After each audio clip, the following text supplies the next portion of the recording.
น้องเด้อไปเบิ่งกันเลยบรรยากาศงานบุญกับสิประมาณนี้เนาะทุกคนโคตรลายเดี๋ยวเขาค่ะไปเบิ่งแข่งเรือกันเลยเวลาบุรีไปขี่ย้อนมาไปฆ่าเมฆข้ามบันพ่อใช่นี่ไปคดีไปเพื่ออะไรแถบเราอยู่บ้างหนีมาเร็วยังบังบอกยังบ้าบ่ถึงยังกุกี้ยังสูสีกันอยู่กันเลยสับไล่สบายซาตาทุกเบี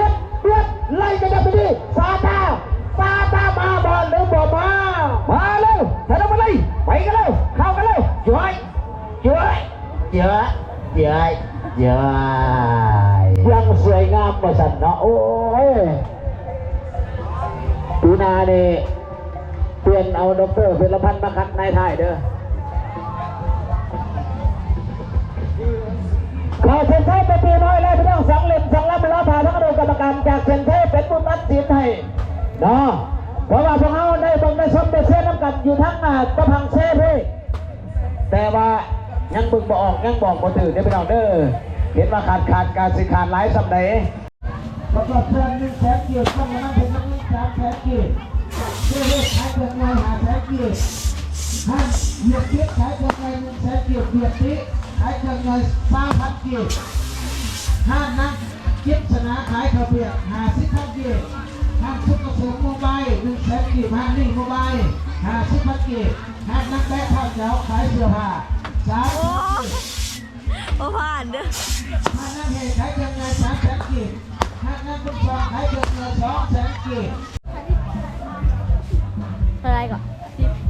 10,000ครับเช้าหนึ่งวันต้องมีหรือว่าเจ้าของขายเสื้อน้อง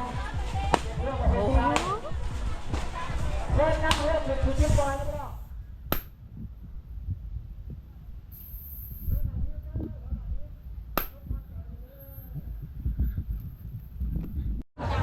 เมื่อตะวันแขวงสารวัตร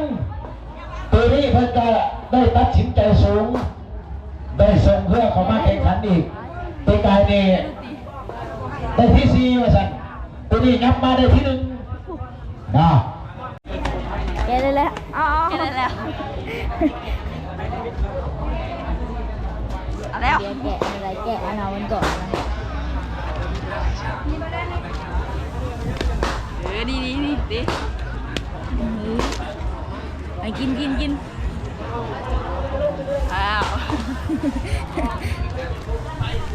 พี่ถ่ายรูปกับตากี่ขอให้ประธานสำหรับการเต้นล่องน้ำหรือว่าล่องการแข่งขันกีฬาเรือส่วนมันผิดประเภทเลยการศึกษาอยู่ฟัง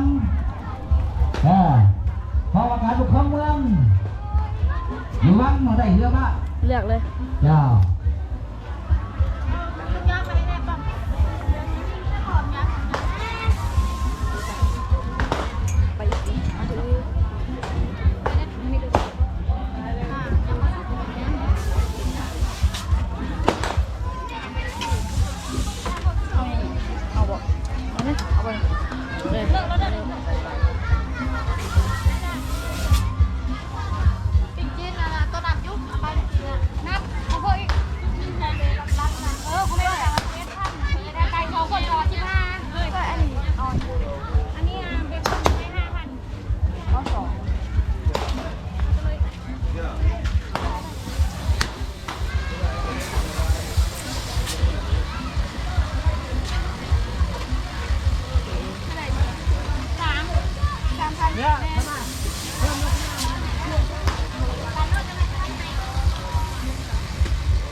กิน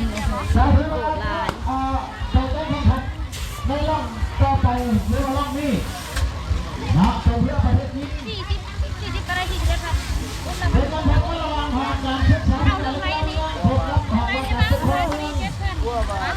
สำหรับเพื่อนนี่หอการศึกษานี่ได้เยอะไม่ได้มาหอการศึกษาได้เยอะมากเอาบทตีนไก่หอการศึกษาเอาบทตีนไก่ ห้องน้ำปกครองเมืองอยู่ทั้งจังหวัดนะเวลาเป็นร่องที่สองสำหรับเรือประจิงนะทุกคนมาน้ำเราเลือกจำขายเสื้อน้องลูกเราเด้อปีหนึ่งนี่ตัวหนึ่งสำหรับการแข่งขันกีฬาเรือเชือกประจำตัวนี้มีบรรยากาศพดเชิญเมืองเชิญที่นี่ตั้งตัวใจส่วนอำเภอเราไปยังมาใช้เป็นเรื่องแข่งขันเป็นร่องทางนี้ของพันธุ์สำหรับน้องที่ได้ รถจ่ายเงินแหละ ส่งน้ำใช้สนามพกสมาแล้ว1ร่องแล้วก็เก็บเต็มไปแล้วแต่น้องไม่หรือยังสำหรับร่องน้ำนี้น้องเป็นเด็กโศกเศร้าอยู่ทั้งเบื้องพังแล้วก็น้องไม่อยู่ทั้งเบื้องวังสำหรับสีของเรือน้องไม่ได้เรือสีฟ้าแล้วก็น้องปูเตอร์นี่ได้เรือสีเหลืองนะเอาประชาสัมพันธ์เลยเด้อทั้งหัวหน้าทีมของน้องไม่และก็หัวหน้าทีมของน้องปูเตอร์โชคน้ำชัย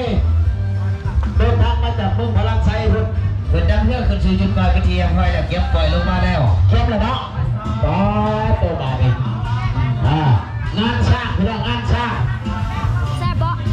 ไปดูบ่มีเนาะสำหรับน้องไม้ปีกายนี่เป็นไม่ได้พิชาต่อมาสบายเขาก็ยาเนี่ยเพียได้เนี่ยคนต่อเลยเพียต่อในออนบานคำชวนบุกบาบุเจอเพียต่อให้ในซ้อมตั้งไงเด้อตั้งไงในแหละกับประนอในชุดไทยเราชิงชนะรอบด้วยนะสโลกี้ให้ได้รวดทั้งรุ่นไปได้เนาะอย่าตะยาฟ้าตะยาจูรถป่ารถจูท่องเที่ยวตั้งมางานบุญให้ติดล้ออีชอบล้อโอ้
าเป็นมีคนเจ็บหลายเว้ย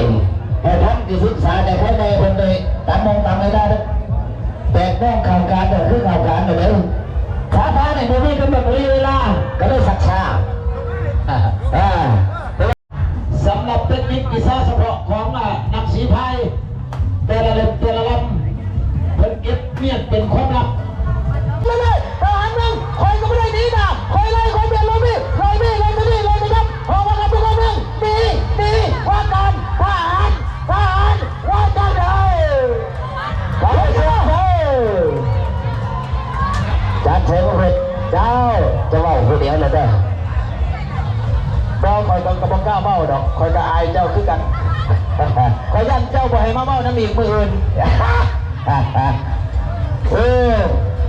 อย่าดับบ่ดับยัน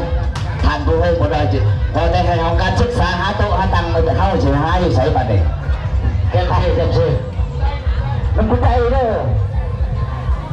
เอาแล้วถ้าดูกรรมการจากเซ็นใช่เป็นผู้ตัดสินไหนนะพี่น้องเนาะ ปิดคลิปเลยเด้อทุกคนมืออื่นสิมาถ่ายใหม่ฝากกดไลค์ฝากกดแชร์หน่อยเด้อบ๊ายบาย